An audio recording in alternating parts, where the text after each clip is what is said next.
my name is Kate. Welcome to Seeking to Remain. This is a YouTube channel where we talk about the upcoming Sunday Gospel and the ways that we can apply what Jesus is teaching us to our everyday, ordinary lives.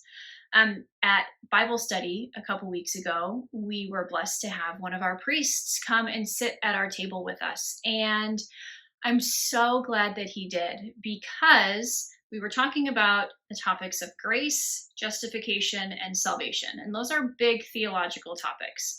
I have some theological training. I felt like I was pretty prepared for this lesson. And so it was a prideful moment when I was like, oh, Father's here. I guess he'll teach because, he's the priest. And the preparation that I had done ahead of time maybe wasn't going to be needed. And it was very humbling and very good that he was there. He had some incredible things to say. I'm really thankful that I didn't try to muscle my way through the things that I had prepared, because I wouldn't have what I'm going to share with you today if he hadn't have been there. And so let's just get right into it. This gospel is a longer one, and it's talking about continuing that end of the world, the coming of the kingdom theme, when the master gives, or I should say, it's the parable that Jesus tells when the master gives his servants a variety of amounts of money and then goes away and comes back. The one who was given 5 invested it, earned 5 back, is able to give his master 10. The 2 earns 2 more, but the 1 is the one that digs a hole and puts it in the ground and then isn't able to offer any return. So at the very end, Jesus says, "For to everyone who has, more will be given, and he will grow rich. But from the one who has not, even what he has will be taken away." And this is something that I've struggled with, trying to understand.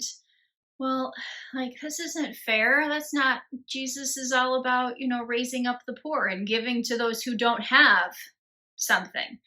The last shall be first, the first shall be last, all of those messages. So what is this? This doesn't sit all the way right.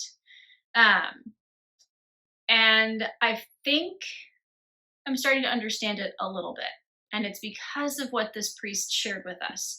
Someone asked him, just point blank, "So, Father, does everyone have an equal measure of grace or not? Is grace equally distributed amongst people?" And my initial reaction was, well, yes, of course. Everyone who is baptized has received grace. God wants to pour grace on us. Of course, everyone has the same amount of grace. I'm sure you can guess. The priest said no. And I was like, whoa, wait a second. What do you mean not everybody has the same amount of grace? And then he said, the more that you open yourself to God's will, the more grace you will receive, which allows you to continue to open yourself up more to God's will, which allows you to receive more grace, and continuing. If you are not open to God's will, you're not receiving the grace he intends for you to receive. If you continue to not conform yourself to God's will, if you continue to turn yourself away, you continue to deny yourself the grace that he would give to you. So no, not everyone has the same amount of grace. And I was like, oh my gosh, now I have to go and think about this for a long time, because how often have I been denying myself the grace that God would have for me by not doing his will? And that could be not, going in a direction that I know he would like me to go in, not living a life that he would have me live, sin, you name it.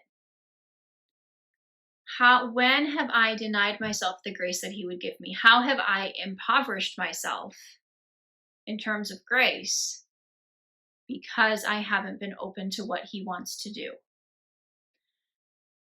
More will be given to the one who's willing to receive. And for the one who has not, it will feel like more is being taken away because you're not open to what God would have you do. And it feels unfair.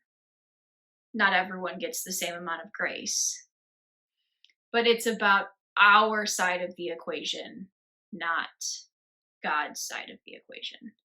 Because he would desire that we receive everything that he wants to give to us. It's up to us if we're going to receive it with empty hands or not. And the more that we return to him, we receive that grace, we in turn share it with others, the more he will give, and the greater our heart will expand and the softer our heart will become.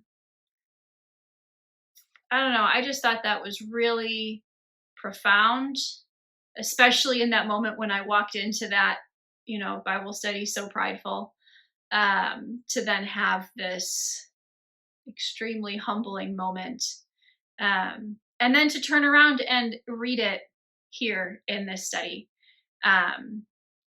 If anything, it's continuing to show me that these videos are really good for me. I hope they're good for you, but they're really good for me because they are encouraging me to take what I'm experiencing in life and be looking at the gospel ahead of time and meditating on it and thinking about it,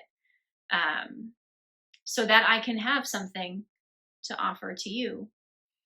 But I've said before, I think that recording these videos is just as much about God working my own spiritual formation, than maybe it even is for your own. So thank you for accompanying me on my spiritual journey. I hope that you also are receiving something good from it. No, we have one more week still after this week. Yes, next week, right after Thanksgiving for those in the United States, will be the Feast of Christ the King. And then we will transition to our new liturgical year.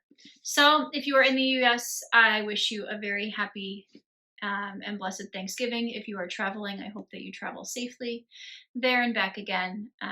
For the people that you'll meet along the way, may you have a joyful and restful Thanksgiving.